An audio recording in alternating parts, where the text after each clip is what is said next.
The boost is an important part of the program because it allows us to give a focused dose of energy to the site where the cancer started, which is the greatest risk for recurrence. So by raising the dose to this site, we're going to increase the chance that you'll never have a recurrence of breast cancer and will still have your breast 10 years after treatment. Well, the traditional way of delivering a boost to the lumpectomy site as part of breast conservation therapy has been electron beam.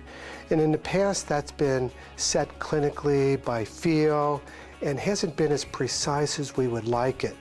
And it's angled straight towards the lung, and on the left side is angled directly towards the heart. A lot of radiation oncologists will prescribe electrons and not realize that some of the beam exits right into the lung or exits right into the heart. The AccuBoost, since it's parallel to the chest wall, angled away from the lung and the heart, will deliver much less lung and heart dose than a traditional electron beam. In the past, we focused just on survival as oncologists. And today, we're focusing more and more on quality of life for the women we treat.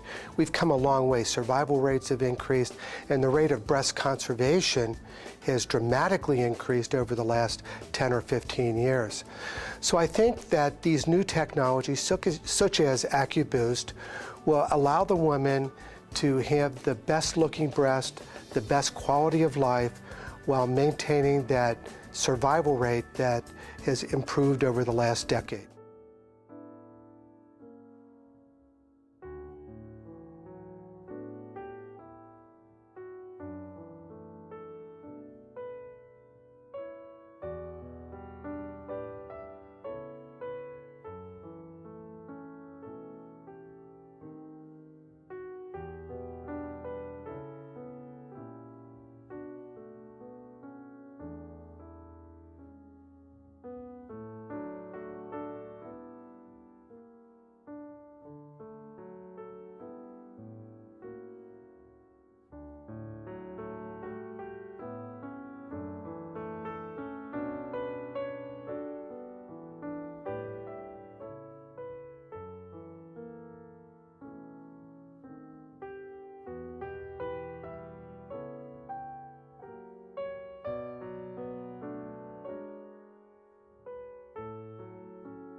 The implementation of the AccuBoost in our institution was pretty straightforward.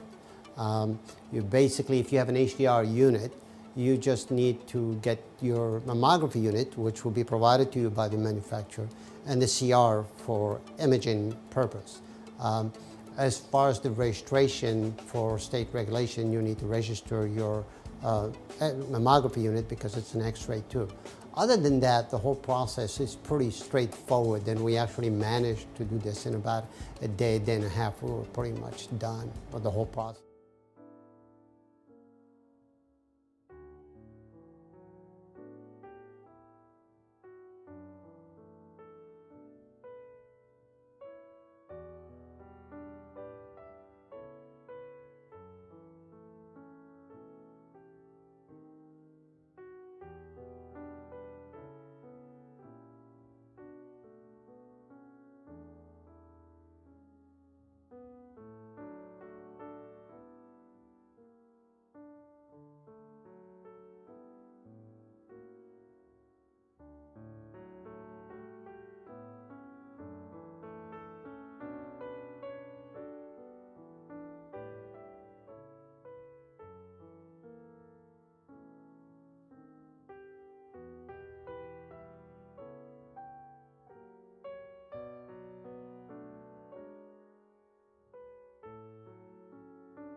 Boost following whole breast radiation is really an important part of the treatment program for women undergoing breast conservation.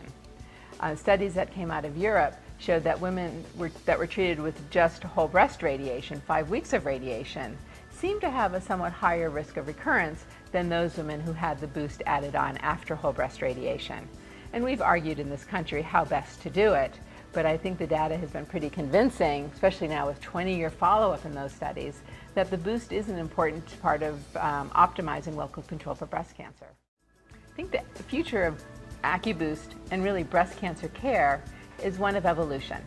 And if we look back into the early 70s when we started doing breast conservation, we started treating whole breast radiation, copying the surgeons doing a mastectomy.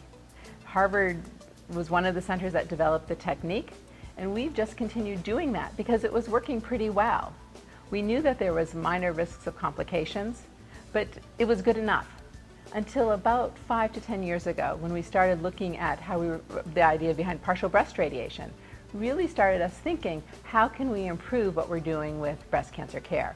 And that's when we've seen application of new technology. And I think AccuBoost is an outgrowth of that interest. It's allowing us the optimal way of imaging the breast, which is mammography, to now allow image guidance for treatment.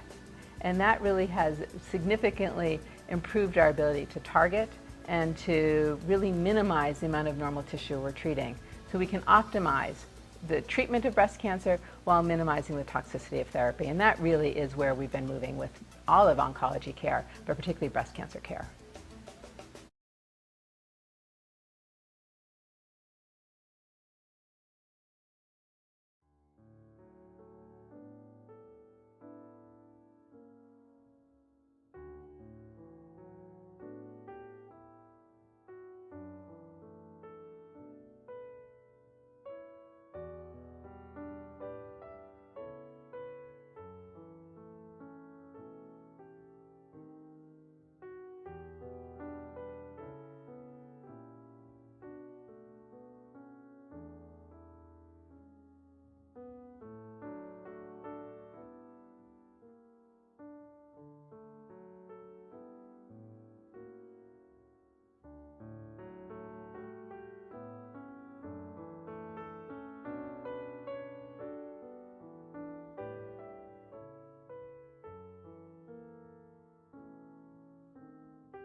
Patients like AccuBoost because it gives them peace of mind. They're able to see the images, they're able to see the tumor bed, they can see exactly what applicator I'm using and what it's covering, and they know their tumor bed, they know where it needs to be targeted is what's being targeted. AccuBoost is unique for 2 reasons. One is image guidance, meaning before each treatment we're able to image the breast and we know we're either targeting the tumor bed, we can see the changes, we can see the seroma, or we can see the clips. Either way, we can identify the tumor bed before each treatment.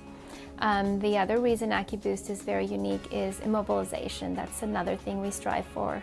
And generally we're talking immobilization in terms of patient, in this case, especially in women who have pendulous breasts, which happen to be most of our breast cancer patients. The breast can be moving during the treatment on a linear accelerator with the machine moving around them. And so in this, with the AccuBoost, when the breast is compressed in the mammographic plates, it helps keep them in the same position.